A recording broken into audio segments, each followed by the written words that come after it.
Shout out the thing, hey, shout out the thing. Hello, and good evening. How you doing? I like to say hi. Welcome to another presentation. Financial new. It's a beautiful day outside. Hope y'all enjoying life. Things are looking sticky in some other places. Things are looking nice in some other places. It gotta be a spectrum, you know what I mean? Alright, so we come to do something quick. Stick with me now. I think I have the thing set up better than I had before. Ay. That they have to pay Run that. every month. And here's how you Yes, get pay me.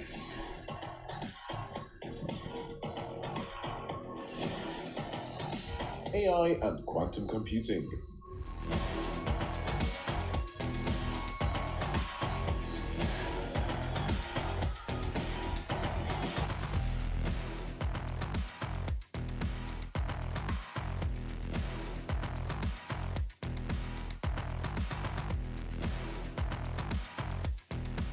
Thank you everyone for taking the time on 10 a.m. on the second day of Sigma to actually have some patience and try and understand what the hell quantum computing and quantum mechanics are. You're all very, very brave. To start, I think we begin with a couple of intros. Taylor? Thank you. Hello. So I'm also still trying to learn about quantum mechanics. So we're all in this together. My name is Taylor. I've been more involved in the VR interactive 3D AI side for the past 10 years or so. So that's really the part of this panel that I'm here to support. Been in Malta for about 3 years now, and yeah, happy to be here. Thank you so much. Mr. Schwer? I'm Andre. I'm a professor of quantum physics at the University of Malta, so at least I can cover the quantum side of things. I know very little about AI.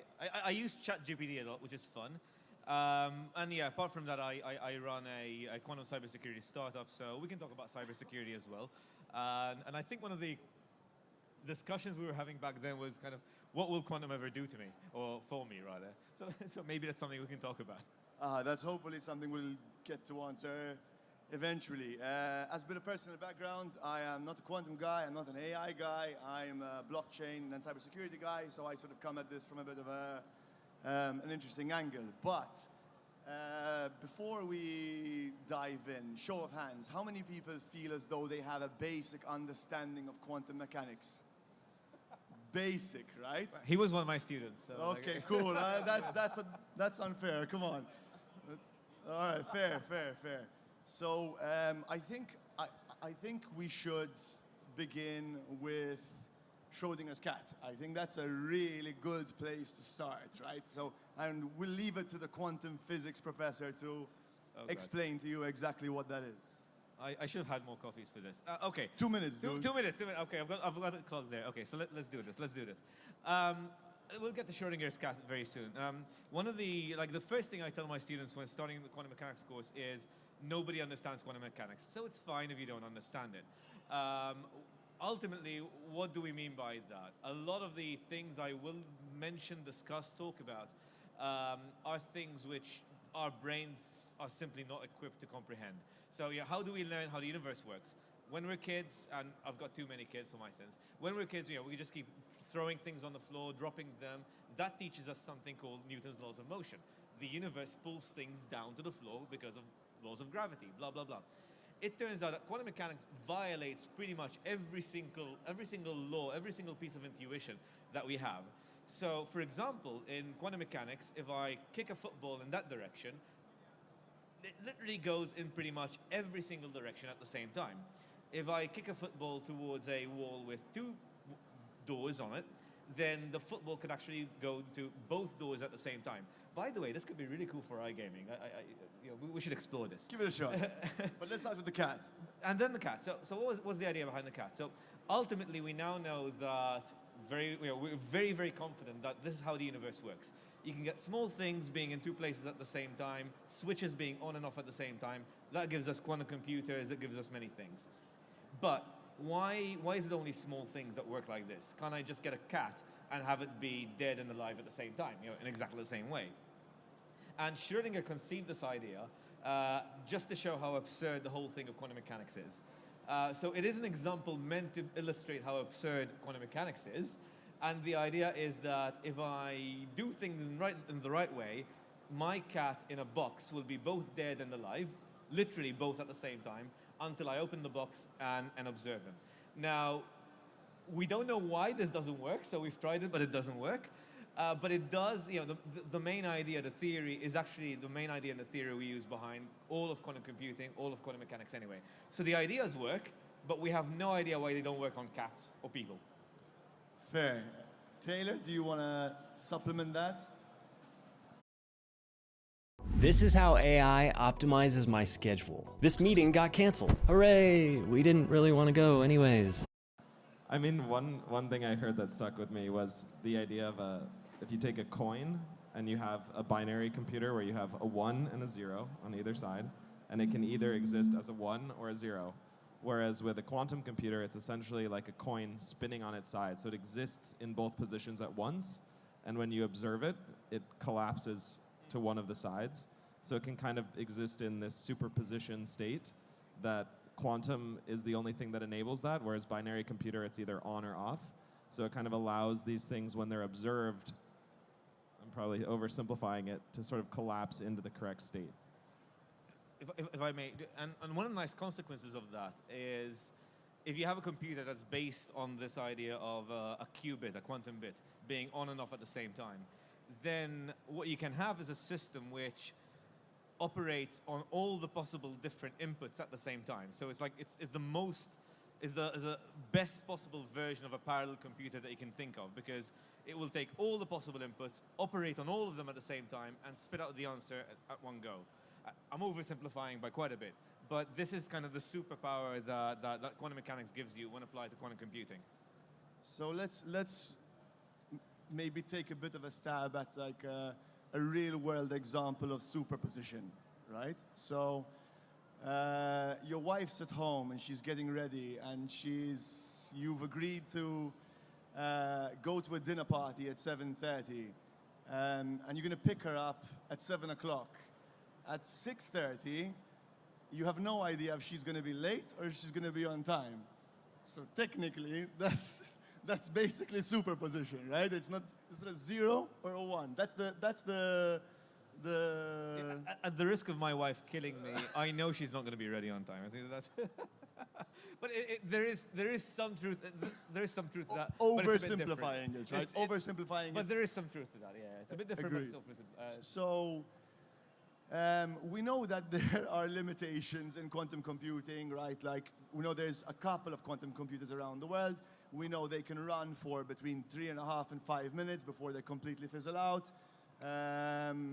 But we know sort of AI is in a completely different stage, right? In the sort of progression curves. So how do we see these two parts crossing over? Shoot. If I may. Just keep the mic close. From my perspective, I said nobody understands quantum mechanics, and I wasn't being silly there. So part of the reason why quantum computers are kind of growing and becoming more powerful more slowly than we'd like to is that we don't understand the basis of the tech fully, and I think we never will. But we also know that to control that tech is extremely difficult, and I think we've reached a point where being able to use very, very large AI models, not large language models, but other kinds of AI models and machine learning, and basically feeding them all of our experiments, all of what we've done so far since the 1920s, and telling them, okay, this is how the universe works, this is what I'd like to achieve, build me a system that does this. And there are kind of baby steps in this direction, and we are seeing what I would call kind of new physics experiments, which are completely AI designed. So I would say kind of one way in which they will converge is AI as a designer for new or frontier technologies. I'm seeing frontier tech here on the seats. Shout out to Ikigai. Shout out to Ikigai, yeah. So AI for designing frontier tech, that's one side. The other side, which I'm much less of an expert of, is using quantum to speed up processing for AI models. I'm much less of an expert there, but I know there's a lot of work being undertaken there. That's my perspective as a quantum guy, though. What do you think, Taylor? Do you think we'll sort of use AI to bridge the lack of understanding that we currently have in quantum to be able to figure those problems out for us? Or do you think the convergence will be somewhat different? I would hope so. I mean, I'm not knowledgeable enough on quantum to have a good answer for that, but I think the thing that's really interesting to me about quantum in my work is basically quantum simulation. So being able to actually simulate how things work at a quantum scale, which is how the world fundamentally works, to our knowledge. So basically being able to actually create an experience in a virtual world, a virtual experience, that simulates reality down to the quantum scale, which is really exciting and interesting and starts getting into that sort of matrix style concept. So for me, that's what's really exciting about quantum, is the ability to actually create these quantum simulations. Yeah, I mean, I'm an educator, I teach, and one of the things which I'd love to see, maybe we should collaborate on this, but one of the things I'd really love to see is kind of the idea of if we created an immersive environment which does kind of bring to the large scale the laws of quantum mechanics, would our brains change? Would our brains be able to get an intuition for how these things work? Because, as I said, they work completely differently to how we expect them to work. So it's one of my long-standing questions, and I'd love to explore that at some point. Yeah, because if you could go down to a quantum scale and experience things at a quantum scale, I mean, it's probably going to be wrong, whatever we simulate, right? It'll be so random that it will be right and wrong at the same time, I guess. But ultimately, for me, that's where it's super powerful, is being able to change the perspective to go down into those levels that we know exist at an atomic scale or a quantum scale, but we just can't access it in our human size. So being able to actually go down and experience that. Absolutely. Just for those of you who like these sorts of things, maybe have you ever come across a slower speed of light? So MIT built a game that does exactly this, but for the theory of relativity.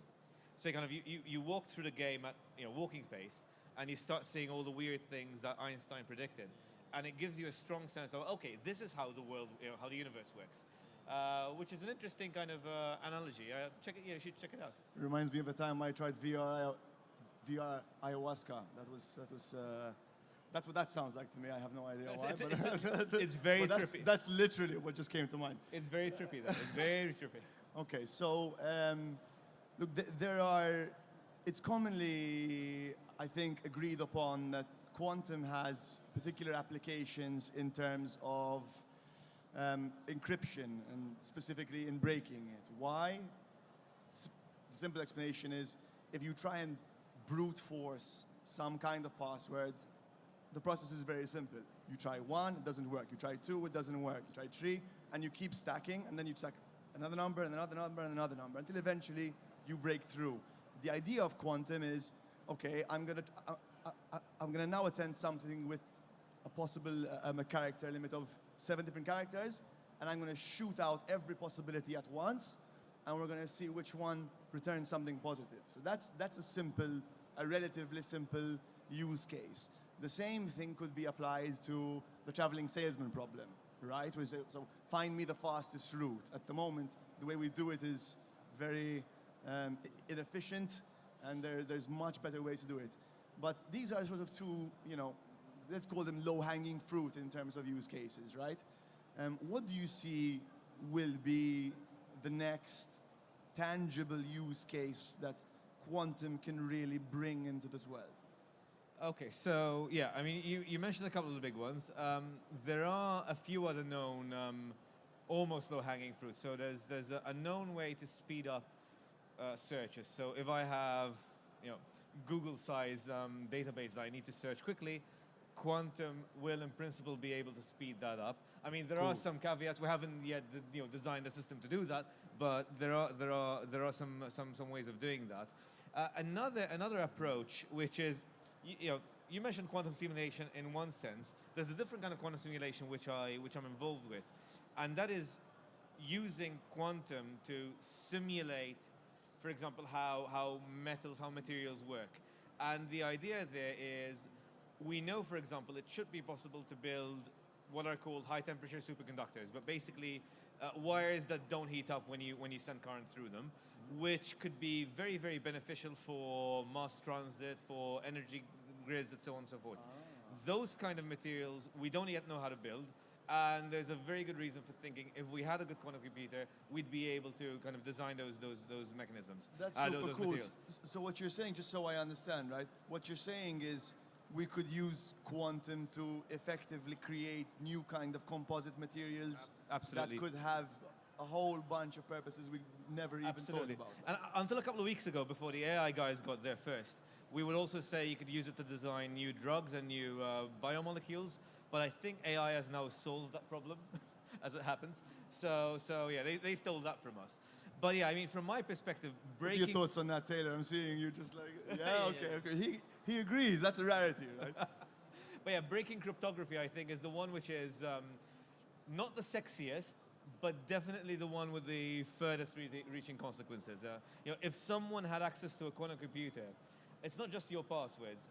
What they would be able to do, and this is not hyperbole now, what they would be able to do is sit anywhere on the internet, sniff that traffic, and within a couple of minutes be able to decrypt all that traffic that's going through that part of the internet. So they could target the government data centers, they could target your data centers or some high net worth individual, and basically be able to break through all of their communication systems. They could spoof them, they could do all sorts of things. So anyone with access to a quantum computer could really spell trouble to all of our kind of crypto system at the moment. So we know that a couple of countries out there and a couple of governments have their own quantum computers, and like we said, it's a 3.5 to 5 minute sort of burn time until this thing gets so hot it just constantly. Oh yeah, sorry. 3.5 minutes, right? 3.5 to 5 minutes. So how far away are we in terms of minutes of operation to be able to consider quantum espionage as a thing? Okay, so two answers to that question. One is more speculative than the other. Based on how things are moving forward, I mean, if you went on the IBM quantum site 3 years ago and you compare that to what they have today, it's exponentially better.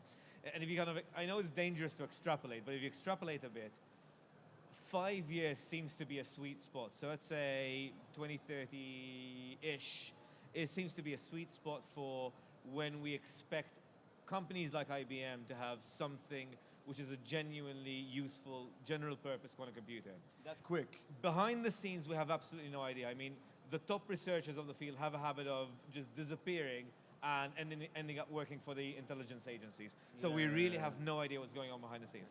The scarier part, if I may, the scarier part of this is this. When I was talking about earlier that someone can intercept traffic on the internet and break it in a couple of minutes, that sounds scary. What's scarier is that, and we know this is happening, people can and do steal encrypted traffic going over the internet today, store it, because storing something for 5 years is cheap. It costs nothing. Store it for 5 years and then sell it to an unfriendly government, sell it to the highest bidder, basically. And at that point, the highest bidder has a library of data from the government of Malta that will just take them a few weeks to break into. And therefore, knowing that quantum computers are coming in the next, say, 5 years, is not sufficient for us to say, let's just sit down and do nothing for the next 5 years, because our data now, last year, is already being stolen. Fair. And this is scary for me. Fair, but I think if your sort of hunch is right, then in 5 years we'll have that Pentium 1, right? But in terms of AI, it's already a threat now, right? Yes. Some crazy things are going on in the world, right? So, Taylor, what do you think is the biggest threat, I think, that sort of AI poses in its current form? Do not pay somebody to build you a Shopify store, because I'm going to do it free with 20 handpicked products by myself and my expert team and professional. I mean, there's of course all the doomsday scenario, narratives that are out there. I think those do hold true. I think the physical manifestation into robotics is more unlikely, although getting more likely every day. I do think really it's malicious actors using it maliciously And it's really, I think it was Sean who said this last year. It's about the person behind it. It's the people who are dangerous. It's not the AI itself. I mean, the AI eventually could get out of control, and we don't really understand exactly how they work a lot, especially these larger models we're spending 10 billion eventually. I know Microsoft and others have plans for $100 billion data centers to train these models. So once we get to that scale, I mean, we're not really going to understand how these things fundamentally work, and they might develop motives of their own. But I do think that there is a lot of good work from companies like Anthropic. I mean, they're really leading the charge in terms of safety, in terms of really bringing awareness to these things. All of their models go through rigorous testing for if they have nuclear threats, if they could have malicious intent for shutting down power grids, they go through all these interesting tests, actually, which I learned about recently, all this testing that's required now at a government level in UK, US, globally now. I think other countries that are less regulated, that have a lot of capital, that's where a big risk is. I won't mention any names, but I think that's a big risk because once it gets out and it's deployed onto the internet, it's kind of open territory. Okay, and to I'm just going to add, I think deep fakes are probably the biggest threat at the moment, in my opinion, from what I've seen. definitely the biggest threat today, that's for sure. So to end things on a more sort of positive note, what do you guys think is going to be, and give me a 10-second answer, what do you guys think is the most positive thing that AI would bring in the next 5 years? Hopefully post-scarcity. Post-scarcity, and in terms of quantum? AI for quantum, positive thing, quantum. I mean, it's going to be able to develop these new materials, new things, which are going to save lots of carbon, lots of money. And there are companies democratizing quantum computing for everyone. So hopefully the whole world will benefit as well. Super. Gentlemen, thank you so much for your time. Audience, thank you so much. Have a wonderful day.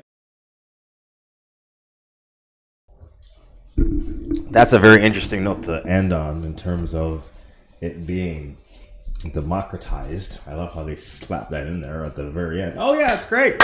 New materials. Woo-wee. Where we getting to get new materials, you need first compounds that don't exist yet, which means you're going to have to take things and do things that you're not really supposed to be doing with things. They mentioned, hold on, I should be taking notes.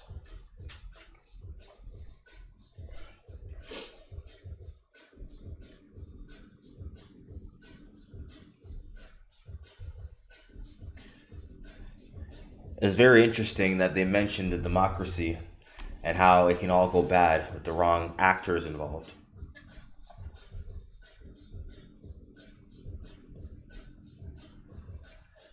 But they are sure that AI computing is the next investment.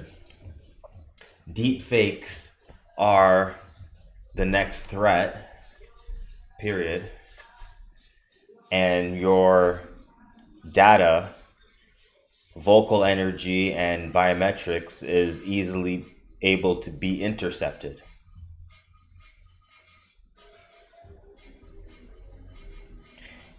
With all this new data flowing through the market, there's a lot of holes. Like I said before, you'll be careful to get when cash was a thing, right? Counterfeit money became a thing, and it was easy to find out what a counterfeit was. You throw it up in the sky.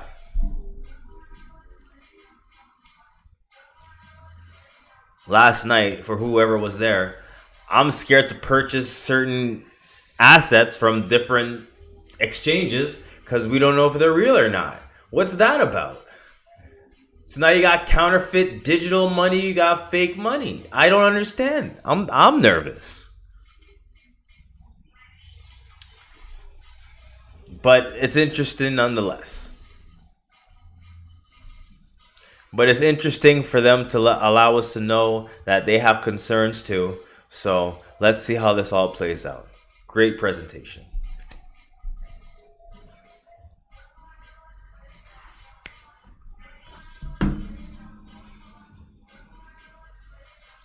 Oh, y'all don't even have me on my beauty shot. I don't even got my beauty light on. Hold on.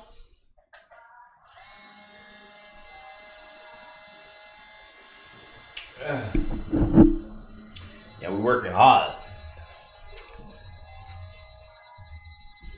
All right. So with that presentation,